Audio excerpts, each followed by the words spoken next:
So hello everyone, कैसे हैं आप सब। आई होप आप सब अच्छे होंगे। फिर से स्वागत है नई वीडियो में, फिर बैंक जॉब इन्फॉर्मेशन के साथ। तो आज हम बात करेंगे कि रिलेशनशिप मैनेजर का वर्क क्या होता है होम लोन डिपार्टमेंट में। ठीक है, तो हमारे एक सीनियर हैं, बीएसएम हैं सर होम लोन डिपार्टमेंट में। ठीक है, और एनबीएफसी में है, टॉप लेवल एनबीएफसी है, तो उनसे मेरी मीटिंग्स होती रहती है। तो मैंने सोचा कि क्यों ना एक ऐसी वीडियो बनाई जाए जिसमें जो फ्रेशर्स कैंडिडेट हैं या जो होम लोन डिपार्टमेंट में जा रहे हैं, कोई भी एनबीएफसी में जा रहे हैं, बैंक में जा रहे हैं, ठीक है, तो उनको पता होना चाहिए कि क्या क्या वर्क होता है। ठीक है, पेपर वर्क कितना होता है, फील्ड वर्क कितना होता है। ठीक है, तो होम लोन डिपार्टमेंट की आज हम बात करने वाले हैं। अब होम लोन में भी लोन का दो तीन तरीके के हो सकते हैं। ठीक है, तो बीएसएम सर ने बहुत कुछ चीज़ें सिखाई बताई।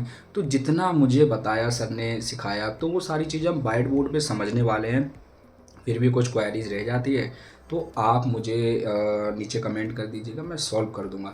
पर जो लोग वीडियो लास्ट तक देखेंगे डेफिनेटली उनको बहुत कुछ समझ आएगा, क्योंकि मैं अपने टॉपिक के साथ साथ अदर जो इन्फॉर्मेशन है वो भी ऐड करता हूं, ताकि प्रॉपर चीज़ें फ्रेशर्स को जो वर्क करने जा रहे हैं उनको पता चले। सेल्स टारगेट प्रेशर कितना है होम लोन डिपार्टमेंट में, कितना ऑपरेशन वर्क है, ठीक है, कितना फील्ड वर्क है। तो बने रहिए वीडियो में एंड तक। होप सो बहुत कुछ सीखने वाले हैं आप इस वीडियो से। ठीक है, ये स्टार्ट करते हैं अपना टॉपिक।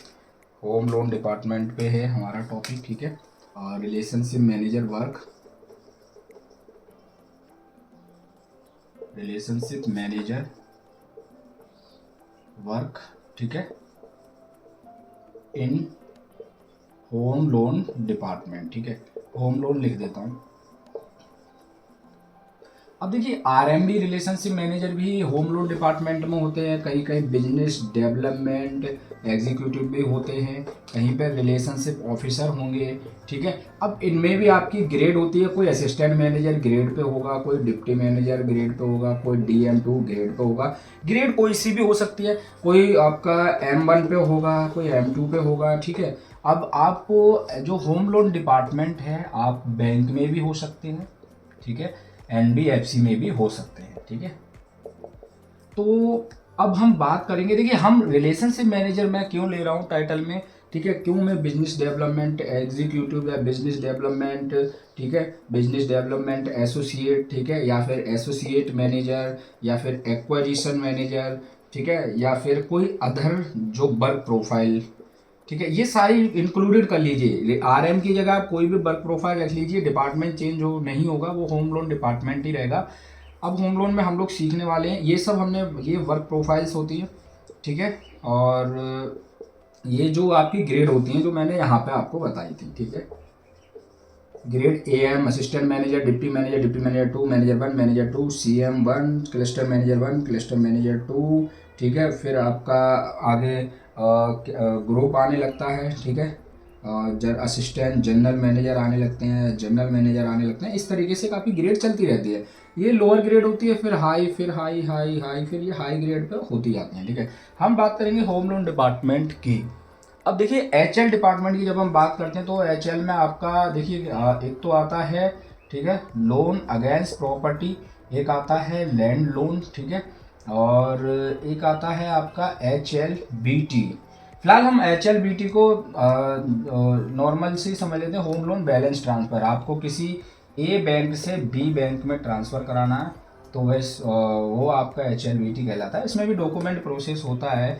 A बैंक से आपको अपना A बैंक से क्लोज़र लेना होता है, और B बैंक को एक फॉर्म आता है, ठीक है, HLBT का बैलेंस ट्रांसफ़र का, वो क्लोज़र लेकर आपको फॉर्म लेकर, ठीक है, वो आपको B बैंक को देना होता है। ठीक है, और उसके बाद वो लोग आपका सिविल वगैरह चेक करके EMI टाइम से आपने पे किया नहीं, ठीक है, ये 6 मंथ बाद आप करा सकते हैं, फिर आपका B बैंक में लोन ट्रांसफ़र हो जाता है। ये तो एक अलग हो गया।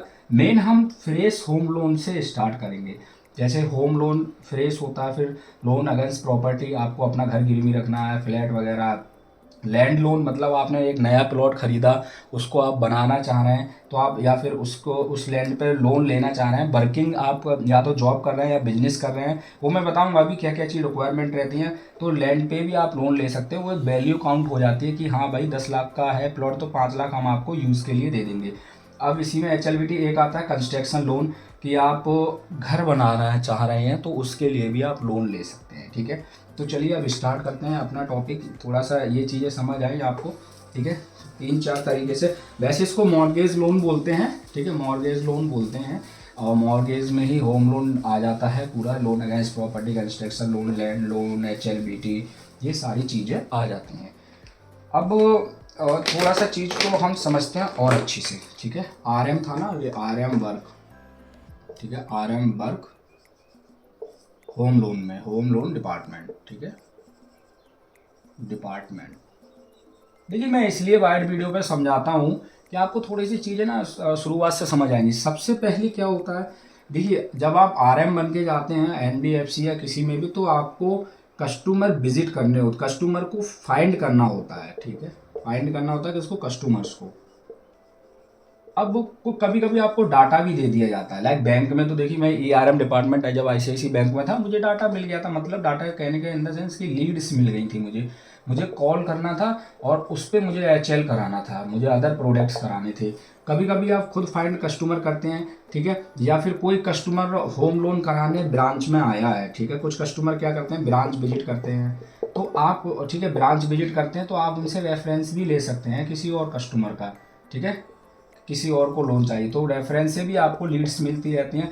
ओवरऑल आपको लीड्स चाहिए ही चाहिए, ठीक है। अब पहला काम क्या होता है, पहला काम हो गया हमारा कस्टमर फाइंड, जो कि कस्टमर, अब हमें एक कस्टमर मिल गया जिसको लोन चाहिए, ठीक है। चलिए अब यहाँ से हम अपना प्रोसीजर स्टार्ट करते हैं। अब कस्टमर मिल गया, उसको चाहिए HL, कितने का चाहिए भाई, 20 लाख, ठीक है, 20 लाख का उनको होम लोन चाहिए। अब होम लोन चाहिए उनको किस चीज़ पे, एक यहाँ पे एग्जाम्पल के तौर पे ले लीजिए, उनको चाहिए होम लोन ही कह लीजिए या फिर कंस्ट्रक्ट। होम लोन तो तब मिलता है जब आपका कंप्लीट घर है, उसको आप किराए पे रख रहे हैं। अगर आप देखिए हर चीज़ का एक अलग अलग प्रोसीजर होता है, everything is same but property थोड़ी सी डिफरेंट हो जाती है, ठीक है। प्रोसीजर तो सेम ही रहेगा ना। आप देखिए एग्जांपल पे होम लोन जब आप कराते हैं, आपका घर ऑलरेडी बना हुआ है, अब आप दूसरा फ्लोर बनाना चाह रहे हो, ठीक है, तो आप होम लोन कराएंगे। होम लोन के लिए सबसे पहले तो आपको प्रॉपर्टी, सबसे पहले क्या करना होता है एज ए रिलेशनशिप मैनेजर को, आपको प्रॉपर्टी के जो आपका डॉक्यूमेंट्स होते हैं, ठीक है, जिसको बोलते हैं कागज, पहले तो डॉक्यूमेंट्स लेना होता है, जिसको बोलते हैं LOD, लिस्ट ऑफ डॉक्यूमेंट, ठीक है। और फिर आपका दूसरा क्या होता है, दूसरा आपका होता है कि आप चेक करते हैं, चेक क्या करते हैं, 10 ईयर्स की हिस्ट्री, कौन पहले इसका ओनर था, ठीक है, किससे किसको ट्रांसफ़र हुई, ओनरशिप चेक करते हैं, ठीक है, उसके बाद कितना ट्रांसफ़र कहाँ कहाँ पे हुई, ठीक है, ये सब चेक करके फिर उसके बाद आप एज ए RM क्या करते हैं, चेक हो गया, फिर वहाँ पे एक खसरा नंबर भी होता है, ठीक है। खसरा नंबर से आप चेक करते हैं प्रॉपर्टी ऑनलाइन, ठीक है, आजकल प्रॉपर्टी ऑनलाइन चल जाती है, भूलेख जिसको बोलते हैं, ठीक है, वो आप चेक करते हैं एज अ RM, ये आपका काम होता है, ठीक है। फिर आप प्रॉपर्टी विजिट भी करते हैं। हाँ भाई, प्रॉपर्टी विजिट इसलिए करते हैं ना कि विजिट पे जो लोकेशन हमें बताई है वो एग्जैक्ट उसी लोकेशन पे प्रॉपर्टी है। लोन तो आप तभी देंगे ना जब चीज़ आपके सामने होगी। HL में यही होता है ना, होम लोन में प्रॉपर्टी आप विजिट करते हैं, लोकेशन देखते हैं, ठीक है, कि आसपास कितने घर बने हैं, सड़क का जो मतलब जो रोड है 15 फीट की है, 20 फीट की है, 10 फीट की गली है, क्या है, ये सारी चीज़ें आप चेक करते हैं, ठीक है। फिर उसके बाद यहाँ पे ही हम लोग साइड पे कॉलम बना लेते हैं, ठीक है, ये चीज़ें हो गई। फिर जैसे ही आप चेक करते हैं, ऑनलाइन चेक हो गया सारी चीज़ें, 10 साल की प्रीवियस हिस्ट्री चेक हो गई, ठीक है, खसरा नंबर भी आपने चेक कर लिया। अब ये सारी चीज़ों में आपका राइट चेक हो गया, ठीक है। अब कस्टमर से भी आप देखिए, एक तो प्रॉपर्टी के डॉक्यूमेंट्स होते हैं, एक होते हैं आपके कस्टमर के डॉक्यूमेंट्स, ठीक है। आप सब जानते हैं कस्टमर का आधार कार्ड, पैन कार्ड, ठीक है, DL वगैरह, जो भी कस्टमर के पास जो डॉक्यूमेंट हैं वो लगते हैं, तो कस्टमर के डॉक्यूमेंट्स लगते हैं। अब यहाँ पे क्या होता है ना, अगर, ठीक है, एक गारंटर भी चाहिए रहता है साथ में, लाइक आपका कोई, देखिए आपके ठीक है, माँ हो सकती हैं, पापा हो सकते हैं, ठीक है, ये आपको एज एक गारंटर चाहिए ही रहेगा, ठीक है। गारंटर मांगते ही मांगते हैं मोस्टली केस में, जैसे अभी BSM सर ने जैसे बताया कि गारंटर चाहिए रहता है, गारंटर के भी वो डॉक्यूमेंट्स लगेंगे, ठीक है। और हाँ, अब जैसे ही आप डॉक्यूमेंट देते हैं, अब आपका क्या होता है ना, ये सारी चीज़ें उन्होंने पहले प्री चेक होती हैं, प्रॉपर्टी डॉक्यूमेंट प्री चेक होंगे, प्रॉपर्टी पे फर्स्ट टाइम भी आपका जो आरएम होंगे वो आप एज आरएम विजिट करने जाएंगे कि हाँ भाई प्रॉपर्टी उस लोकेशन पे है, घर बना हुआ है ना जिस पे हमारे कस्टमर को लोन चाहिए, राइट। ठीक है, ये चीज़ चेक हो गई। खसरा नंबर से आपने ऑनलाइन सारी चीज़ें चेक कर ली कि हाँ ठीक है हेमंत सर होम लोन ले रहे हैं, हेमंत सर का यहाँ पे घर भी है, ये ऑनलाइन चढ़ी हुई है, 10 साल पहले ये इसके ओनर थे, वो सारे डॉक्यूमेंट आपने चेक कर लिए। ठीक है, ये चेक आप देखिए आजकल तो खुद भी चेक कर लेते हैं, वरना जो आरएम होते हैं वो ज़्यादातर जो है हेल्प लेते हैं एडवोकेट की, एडवोकेट की भी हेल्प लेते हैं, कुछ उनके पास अपने भी सिस्टम होते हैं, ज़्यादातर तो देखिए वो एडवोकेट की हेल्प लेते हैं। ठीक है, और जहाँ पे आप कचहरी जो जिसको बोलते हैं रजिस्ट्री ऑफिस, ठीक है, जहाँ प्रॉपर्टी रजिस्टर होती है वहाँ पे भी रजिस्ट्री ऑफिस में भी इनके चैम्बर्स होते हैं, वहाँ पे जान पहचान होती है, तो रजिस्ट्री ऑफिस से भी एज आरएम आप सारी चीज़ें चेक कराते हैं। इम्पोर्टेंट है भाई, आप होम लोन दे रहे हैं, बड़ा लोन दे रहे हैं, ठीक है, तो सारी चीज़ें अब कस्टमर आपने ये सारी चीज़ें प्रॉपर्टी चेक करानी और ओके हो गई, मतलब ठीक है। अब कस्टमर का प्रोसेस स्टार्ट होता है। जब सबसे पहले आपकी फ़ाइल लॉगिन होगी, जब फाइल लॉगिन होती है तो कुछ ना कुछ फाइल लॉगिन की फ़ीस भी होती है 1000-1500, ठीक है, वो फीस कस्टमर को ही पे करनी होती है। ठीक है, कस्टमर पे करेगा। फाइल लॉगिन हो गई, ठीक है। फाइल लॉगिन होने के बाद जब डाटा जाता है आगे, ठीक है, फाइल लॉगिन होने के बाद आपका डाटा आगे सिस्टम में जाता है दूसरे मैनेजर के पास चेक के लिए। ठीक है, सारी चीज़ आपकी इसमें क्या क्या, एक तो सिविल चेक होता है जिसको क्रेडिट स्कोर बोलते हैं, आजकल सिविल स्कोर से ज़्यादा प्रोनाउंस कर रहे हैं हम लोग, ठीक है। सिविल स्कोर चेक होता है, सिविल स्कोर अगर 700 प्लस है तब जाकर आप कहीं वैल्यू करते हैं। दूसरी बात है कस्टमर जो होते हैं डिफ़ॉल्टर नहीं होना चाहिए, ठीक है। डिफ़ॉल्टर है, डिफ़ॉल्टर मतलब जिन्होंने ईएमआई पे नहीं की थी ज़्यादा, या फिर लोन क्लोज नहीं कराए हैं, या फिर उन्होंने आगे बहुत कुछ हो रखा है। डिफ़ॉल्टर कस्टमर है तो कैंसिल ऑटो पहले ही कैंसिल मना ही कर देते हैं, ठीक है। अब कस्टमर का सिविल चेक होता है, ठीक है, ये सब चीज़ें समझते जाइए। जो आप आरएम बनेंगे ना तो कुछ चीज़ें आपको बहुत ध्यान में रखनी पड़ेंगी, ठीक है। वैसे भी जो आपका अप्रूवल आता है वो क्रेडिट मैनेजर ही देते हैं, वो सब चीज़ मैं A to Z बताऊँगा। वीडियो थोड़ी लंबी हो सकती है बट सीखने को मिलेगा, ठीक है। और यही चीज़ आप आजकल क्या होता है ना, ट्रेनिंग में पैसा देकर सीखते हैं, तो ये सब सीखना ज़रूरी है, तभी तो आप सर्वाइव कर पाएंगे, चाहे वो फिर होम लोन डिपार्टमेंट ही क्यों ना हो या अदर कोई डिपार्टमेंट। तो कस्टमर के जब, ठीक है, कस्टमर की जब क्रॉस चीज़ें चेक होती हैं, देखिए कस्टमर्स का सबसे पहले आपका सिविल, मैंने बोल दिया सिविल स्कोर चेक होगा।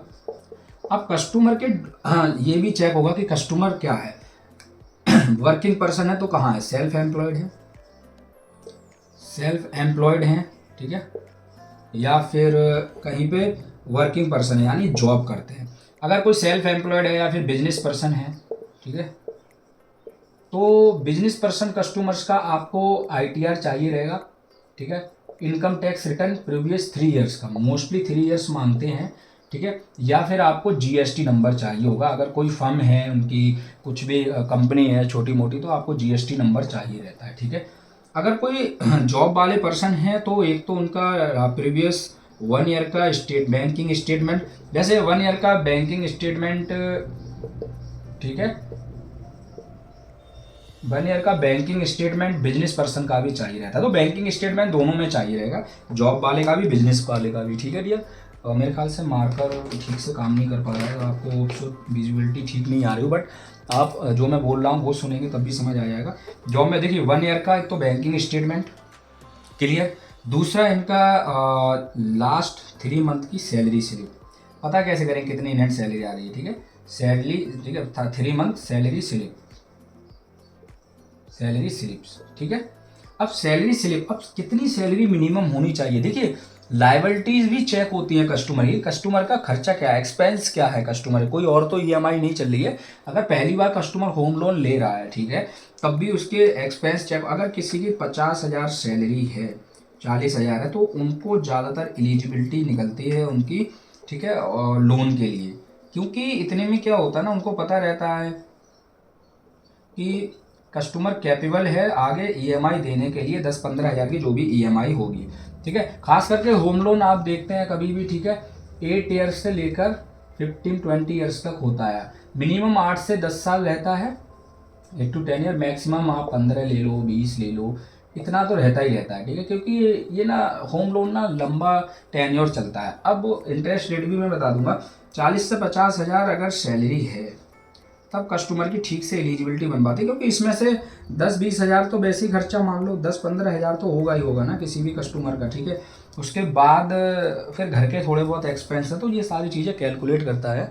एज अ आरएम आप कैलकुलेशन करेंगे, फिर क्रेडिट मैनेजर भी इस चीज़ को चेक करते हैं।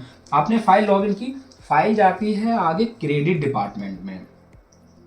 अब क्रेडिट मैनेजर सारी चीज़ें चेक करते हैं, जब क्रेडिट डिपार्टमेंट में जाती है तो ये सारी चीज़ें क्रेडिट मैनेजर के हाथ में होती हैं। फिर क्रेडिट मैनेजर एलिजिबिलिटी निकालते हैं, कस्टमर के सिविल क्रेडिट मैनेजर के द्वारा चेक किया जाएगा। कस्टमर को मैसेज आ जाता है आजकल सिविल, ठीक है, और कस्टमर से आप सारे डॉक्यूमेंट पहले एज अ आरएम ले लेते हैं। बैंकिंग स्टेटमेंट ले लिया आपने, प्रॉपर्टी के कागज़ ले लिए, ठीक है, आपने अगर आईटीआर ले लिया या फिर जीएसटी ले ली या फिर सैलरी स्लिप्स ले ली, ये सारी फॉर्मेलिटीज़ पूरी। अब वो आपका समझ लीजिए क्रेडिट मैनेजर ने सब कुछ चेक किया, ठीक है, आपका एक पीडी होता है, ठीक है, आपका केवाईसी होगा, ठीक है, ये सारी चीज़ें हो गई।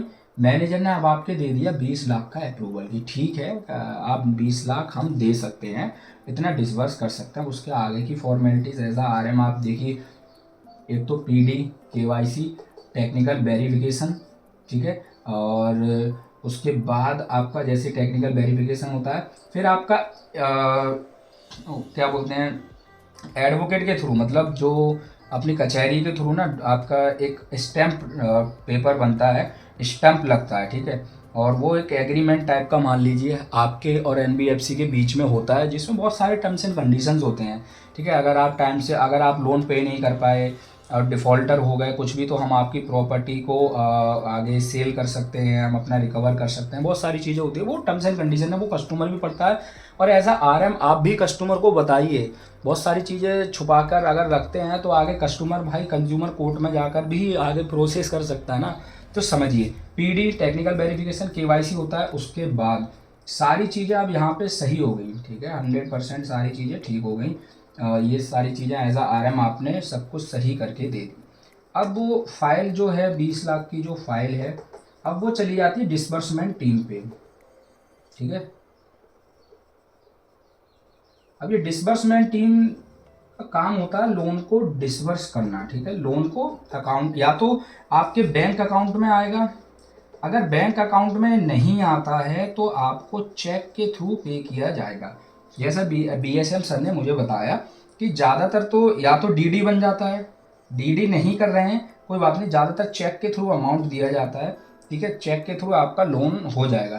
तो ये प्रोसेस होता है एज आ आरएम आपका वर्क, ज़्यादातर जो आपका एज आ आरएम वर्क होता है वो कस्टमर का टेक्निकल वेरिफिकेशन, केवाईसी करवाना, ठीक है, और डॉक्यूमेंट कलेक्ट करना, ठीक है, जो फीस वगैरह उनसे होती है, प्रोसेसिंग फ़ीस हो गया, फिर प्रोसेसिंग फ़ीस तो नहीं, मतलब जो आपका फ़ाइल जब ठीक है बनता है नया तो उसकी फ़ीस, लॉगिन फ़ीस जिसको बोलते हैं, ये सारी चीज़ें एज आ आरएम आपकी होती हैं होम लोन में, ठीक है। अब होम लोन में कितना टारगेट प्रेशर आ सकता है, काफ़ी रिलेशनशिप मैनेजर पूछते हैं, काफ़ी कैंडिडेट पूछते हैं कि सर कितना टारगेट। देखिए होम लोन में वैसे तो मंथली टारगेट काउंट होता है, बट होम लोन में ईयरली ज़्यादातर काउंट होता है, बट मंथली टारगेट रहता है। अब देखिए एक सिंपल सी अब हम बात करते हैं टारगेट की।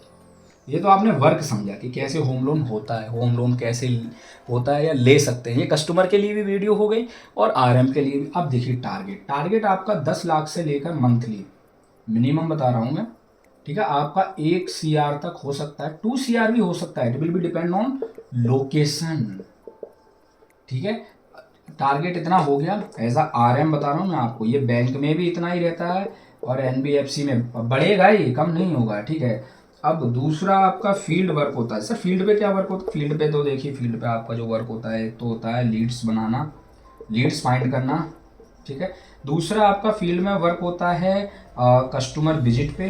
कस्टमर विजिट, आप किसी कस्टमर की आपने फाइल लॉगिन की तो कस्टमर विजिट तो बनता ही है ना। कस्टमर विजिट में आप उसका जो होम लोन ले रहा है वो आप चेक करोगे, जाके लोकेशन चेक करोगे, कस्टमर का केवाईसी आप करवाओगे, कस्टमर का पीडी करवाओगे, टेक्निकल वेरिफिकेशन होगा, उसके बाद ही उसका लोन मिल पाएगा कस्टमर को। तो कस्टमर विजिट होता है। तो कितना फील्ड वर्क, कितना ऑफिस वर्क, देखिए 50% फील्ड है, 50% ऑफिस है, सिंपल। होम लोन में ये चीज़ है, और होम लोन बहुत अच्छा डिपार्टमेंट है, ठीक है। आजकल होम लोन की बहुत लोगों को रिक्वायरमेंट है। अब होम लोन में डिफरेंट डिफरेंट तरीके की रिक्वायरमेंट है। किसी को लोन अगेंस्ट प्रॉपर्टी, किसी को लैंड लोन चाहिए, किसी को कंस्ट्रक्शन लोन चाहिए, किसी को होम लोन बीटी कराना है, तो ये चलता है। अब होम लोन का इंटरेस्ट रेट जो है 8% से लेकर 16% तक जा सकता है। क्या ये सच है? 16% तक जा सकता है। देखिए एनबीएफसी में वैसे एक जो होम लोन का इंटरेस्ट रहता है वो 8% से ही स्टार्ट कर देते हैं, और 14% तक, 14.5% तक जाता ही जाता है, ठीक है। तो वैसे एवरेज कितना रहना चाहिए? मेरे अकॉर्डिंग तो 9% से लेकर 11% बहुत होता है। गवर्नमेंट बैंक में 7.5% पे भी एलिजिबिलिटी आ जाती है, 8% पे भी आ जाती है। एनबीएफसी में 11 भी जाता है, 12, 13, 14 तक चला जाता है एनबीएफसी में, ठीक है। एक मेरे फ्रेंड ने एचएल कराया था, होम लोन कराया था, तो उनका एनबीएफसी से 14% पे चल रहा है। अब वो एचएल वीटी कराने वाले हैं बहुत जल्द, ठीक है। और तो ये रहता है इंटरेस्ट रेट, ठीक है। अब इंटरेस्ट रेट क्रेडिट मैनेजर ऊपर से ही डिसाइड होता है, एज अ आरएम आपके हाथ में। आप किसी भी कस्टमर को फेक प्रॉमिस ना करें कि सर हम आपका 7% पे 8% पे करा देंगे, नेवर। क्योंकि आरएम के हाथ में इंटरेस्ट रेट नहीं होता है कैंडिडेट्स, डियर्स। आरएम जो, अब जब आप आरएम होते हैं आपके हाथ में क्या है? लोन कराना, फाइल लॉगिन कराना, ठीक है, टेक्निकल वेरिफिकेशन को करवाना, document verification, property cross check कराना, ठीक है, प्रॉपर्टी विजिट करना, ये सारी चीज़ें एज आ आरएम आपके हाथ में। केवाईसी, ठीक है, और पीडी, टेक्निकल वेरिफिकेशन, सारी चीज़ें। बट इंटरेस्ट रेट आपके हाथ में नहीं, इंटरेस्ट रेट ऊपर से डिसाइड होता है, वो कस्टमर की सिविल हिस्ट्री से डिसाइड होगा, ठीक है। सिविल की हिस्ट्री से डिसाइड होगा कस्टमर के, ठीक है। और आप प्रीवियस लोन वगैरह तो नहीं है, डिफ़ॉल्टर तो, इन सब चीज़ों से डिसाइड होता है। डिफ़ॉल्टर को तो शायद मिलता ही नहीं है। जो जिनका अच्छा खासा सिविल रहा है, जिनकी हिस्ट्री अच्छी रही है लोन को लेकर, उन्हीं को मिलता है। तो ऐसा आरएम कभी भी आप फेक प्रॉमिस ना करें, सर हम 8% पे करा देंगे, 16% में नहीं। कस्टमर का जो परसेंटेज निकल कर आएगा इंटरेस्ट रेट का, जिस, ठीक है, आरओआई है, रेट ऑफ इंटरेस्ट बोलते हैं ना, ये हमेशा कस्टमर के सिविल पे निकल कर आएगा, ठीक है। तो ऐसा आरएम कभी भी आपको फेक प्रॉमिस नहीं करना, पहले से नहीं बोलता। वरना पता क्या होता है, कुछ कस्टमर इतने तेज होते हैं कि वो रिकॉर्ड कर लेते हैं फ़ोन में, मतलब रिकॉर्डिंग चल रहा है। दूसरे अब एक चीज़ सिंपल है, ये मेरे पास फ़ोन है बट मेरे पास एक फ़ोन और है। अब एज आ आरएम आप कस्टमर से इस फ़ोन से बात करें, सर आप टेंशन मत लीजिए, मैं आपके 8% पे करवा दूंगा होम लोन, 20 लाख का है सर, 50 लाख का है, डोंट वरी, मेरे हाथ में है सारी चीज़ें, ये वो दिस डेट। वो आपने सेल्स के लिए किया, ठीक है, बट मेरे पास ये फ़ोन भी तो है, मैंने इसका स्पीकर ऑन किया, इसका स्पीकर ऑन किया, इससे रिकॉर्ड कर रहा हूँ, वो भी वीडियो कॉल बनाकर, वीडियो बनाकर रिकॉर्ड कर रहा हूँ। तो ऐसा आराम आप फंस भी सकते हैं। तो ऐसे काम मत कीजिए जो आपके हाथ में नहीं है, ठीक है। एक चीज़ क्लियर हो गई, कुछ चीज़ें होती हैं जिनको ध्यान में रखना होता है, ठीक है। लेकिन अब आपको पता है कि यार इस खसरा नंबर, जब आप प्रॉपर्टी डॉक्यूमेंट्स लेते हैं ना कस्टमर के, तो आपको पता रहता है यार इस खसरा नंबर पे तो दिक्कत है, प्रॉपर्टी में 2-3 लोग रजिस्ट्री दिखा रहे हैं, तो वहाँ आप मना कर दीजिए। दूसरी बात है, पिन कोड बहुत इंपॉर्टेंट है। देखिए एरिया जिसको बोलते हैं ना, area is most important. Pin code के थ्रू भी लोन होते हैं। अब कुछ पिन कोड जो होते हैं ब्लैक लिस्ट होते हैं, ठीक है, कुछ पिन कोड पे अप्रूवल होता है, तो पिन कोड भी चेक किया जाता है। लोकेशन इंपॉर्टेंट है होम लोन के लिए, loan against property construction loan के लिए, ये चीज़ आप समझ गए ना। अब ठीक है, बाकी देखिए home loan department one of the best to start the career, working के लिए बहुत अच्छा है। सैलरी एज आ आरएम आपकी स्टार्टिंग में बता रहा हूँ, एज अ फ्रेशर 18,000 से लेकर और हाईएस्ट भाई 1-1.5 लाख भी हो सकती है, 2 लाख भी हो जाती है। वो डिपेंड करता है कि फिर आपकी ग्रेड और पोजीशन क्या बनती चली जा रही, वर्क प्रोफाइल। बट स्टार्टिंग में 18 से 25,000, 30,000, 35,000 तक रह सकती है, ठीक है। होम लोन डिपार्टमेंट ज्वाइन करना चाहिए, बिल्कुल ज्वाइन करना चाहिए। होम लोन में 50% तक ऑपरेशन देखेंगे, 50% सेल्स। सेल्स का टारगेट कहाँ आता है ना, कस्टमर फाइंड करने में सेल्स का टारगेट आता है बस। एक बार कस्टमर मिल गया ना जिसको 20-25 लाख लोन चाहिए, फिर आप उसके उस कस्टमर के पीछे पड़ जाइए, लोन करवा दीजिए, बात हो जाएगा। अगर कस्टमर सब कुछ ठीक है, सिविल हिस्ट्री ठीक है, तो आप करवा लेंगे। तो ये था एज आ आरएम वर्क। तो इसमें बहुत सारी चीज़ें बताई जाती हैं, ठीक है।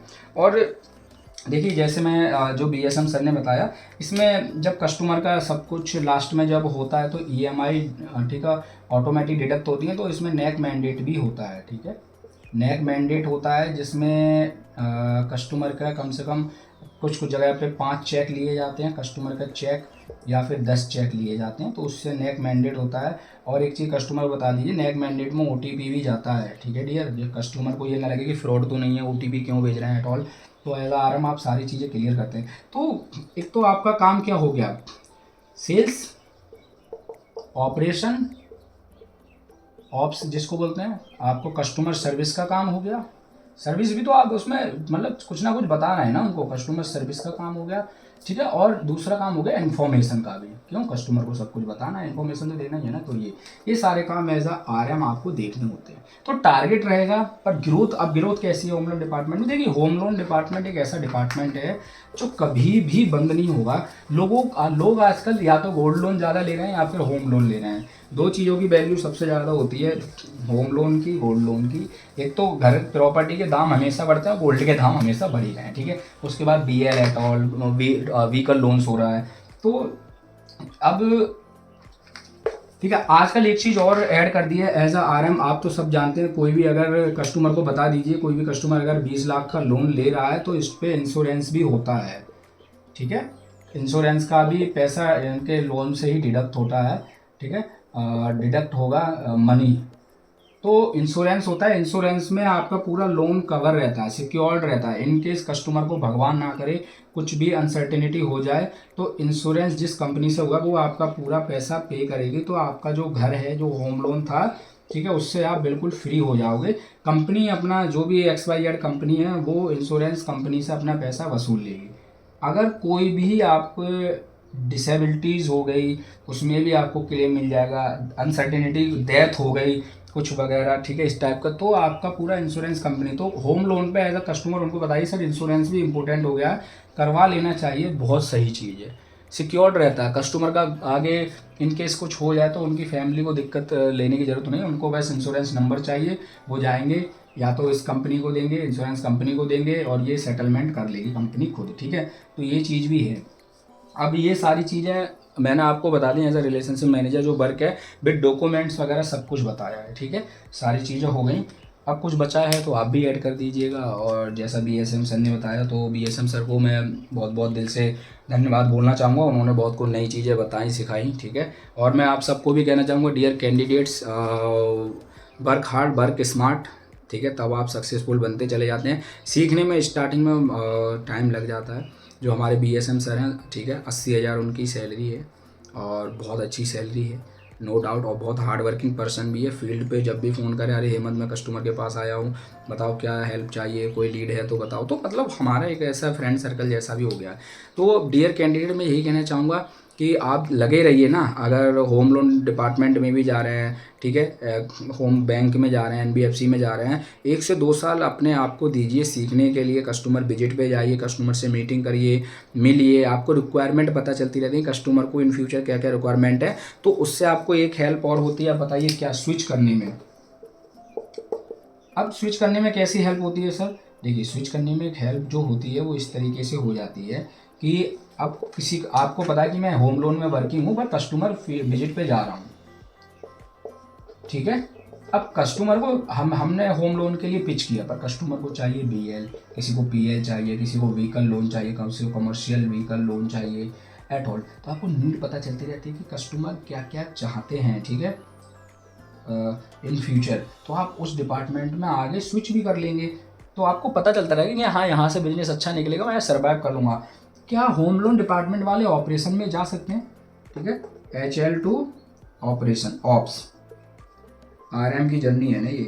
RM होम लोन से ऑपरेशन में बिल्कुल जा सकते हैं, 2 साल बाद आप जा सकते हैं, ठीक है। अब किस में जा सकते हैं? ऑडिट डिपार्टमेंट में चले जाइए, ऑडिट हो गया, KYC डिपार्टमेंट में जा सकते हैं, ठीक है। और आपका टेक्निकल वेरिफिकेशन डिपार्टमेंट में जा सकते हैं, ठीक है। टेक्निकल वेरिफिकेशन एक अलग टीम होती है, ठीक है, वो जनरली विजिट करते हैं प्रॉपर्टी को। Audit department, KYC, technical verification, credit department में भी आप ट्राई कर सकते हैं अगर आप होम लोन से जा रहे हैं तो 2 साल बाद आपकी बहुत अच्छी ग्रोथ है। हर साल तो देखिए आपको 8 से 15% इंसेंटिव वो बोनस मिल जाता है अच्छी बैंक में। और होम लोन में एक चीज़ और है, इंसेंटिव भी है, ठीक है। होम लोन में पर लीड पे इंसेंटिव्स हैं। और फिर प्रमोशन, NBFC है तो 1.5-2 साल बाद बैंक में भी आफ्टर 2 ईयर्स आपका प्रमोशन भी हो जाता है। तो बेनिफिट्स तो आपको है। ग्रोथ कब है? जब आप टिके रहेंगे, सर्वाइव करते रहेंगे और निरंतर सीखते रहेंगे, आगे बढ़ते रहेंगे, बिजनेस करते रहेंगे, ठीक है। चलिए, thank you, all the best, best of luck for your future. फिर मिलेंगे ऐसी बैंक जॉब इन्फॉर्मेशन के साथ। आई नो वीडियो थोड़ी लंबी हो गई बट बहुत हेल्पफुल है, शुरू से एंड तक देखें, आपको A to Z वो चीज़ें समझ आएंगी जो होम लोन डिपार्टमेंट के लिए इंपॉर्टेंट हैं। आज RM और आपको पता होनी चाहिए कि कस्टमर के साथ कैसे डील करनी है, कैसे कस्टमर फाइंड होते हैं एट ऑल। कस्टमर तो आपको बैंक भी दे सकता है और फिर आपको फील्ड पे जाकर भी कस्टमर लाने हैं, रेफरेंस से भी आप कस्टमर ला सकते हो। कस्टमर खुद ब्रांच में चल कर आते हैं जब उनको रिक्वायरमेंट है होम लोन की। तो थैंक यू, ऑल द